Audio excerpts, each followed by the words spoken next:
السلام عليكم ورحمة الله وبركاته أصحاب تقايا قيمة مضن إيكو حدين channel كيان كينان أوفيشال ميل بوجوكتان ونسلام السلام الله عليكم ورحمة الله وبركاته كعم فرنك سودو هذا هل كاير سعدان ويان كينان أوفيشال ما أنت وحن روا هل كان إن عن إلى قصة خاص فيديو كوسو أرتم أرنت كوساب سند قبل ولاشين أيانيتا وقبر يوتيوبر وقبر ميليشيا مدو يرقنول وقبر halkaas dhibaato ku qabsatay balse bariyahan baraha bulshada sida ay u socoto arinta waa si halabaysaa waxay noqotay arin macnaha la soo dhiibahayo iyo arin macnaha la isku macnaha eedeynahay ay u egtahay balse ani xaqiiqda fikrad halkan anta ka dhigto waa ogsanahay wax horta qafka dembiga loo geystay ama qafka la kufsaday aan badahna waa gabadha walaashin ayaanayta nin kasta seelan waxa la xaqiijiyay inuu yahay nin gaal oo diinta ka baxay oo macnaha diinta mar hore uu soo baxay oo Soomaali Christian interview la qaad oo laga hay cadeyn hasiyaate ma xumo oo macnaha ma dhahayna ma ku eedeynayna maxaa macnaha ninkaas gabadhan u geey maxaa macnaha la xiriiri ma dhahayna sababtoo ah waa gabar qalbigeeda waa iska qalbi tooro wax dhace iyo macnaha si waxaas arintaas ku soo bilaawday anaka ma sii faaleyn karna balse arinta aan macnaha halkan ka faaleyn doono oo macnaha aan la yaabinayo waxa waaye mid ku saabsan YouTube leeta Malaysia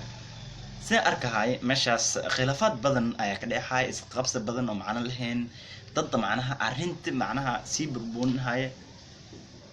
macnaha waxa waaye dambiya loo dhihay dad burkood arinta waxa uu soo hadlayseen dad waxa loo dhihay arinta maxaa ugu soo haasheen dambi loo dhigahay sida arkaya sida ogsantihiin waxa jirtay in lagu eedeeyay youtubeyaasha Malaysia arinta oo gabadha ayaanayta horta arintan marka hore social media lama keenin oo meeshaas ayaa laga qabsan karahay markii dambe gabadha walaashan waxay soo gisay asal commentary ahaan ay soo gisay markii ay aragtay oo wax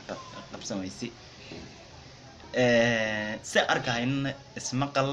laan weyn ayaa jirta dhanka dadka reer Malaysia ku nool horta arrin badanna waa la qasaxaya balse xaqiiqada dhabta meel ay jirta ilaahay ayaa yaqaana balse ana fahankeeda midaan ka fahmay gabadhan ninkaas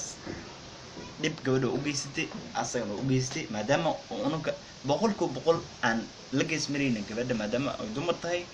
Soomaalida hadii ninka ragga ay gabadh ka gardan yahay xaqiiqada boqol waxa gardar saara ninka ragga ka sabiqaad ninka hadana waa nin gaal leh laba dambiya isla korsaarina laakiin dadka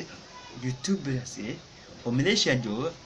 maxaa macnaha cuqdud balaayada intaan la eeg maxaa xaqeen ninka arinta ka soo hadlay waa ka soo hadlay ninka soo hadlay ma ka soo hadlay laakiin qabsiga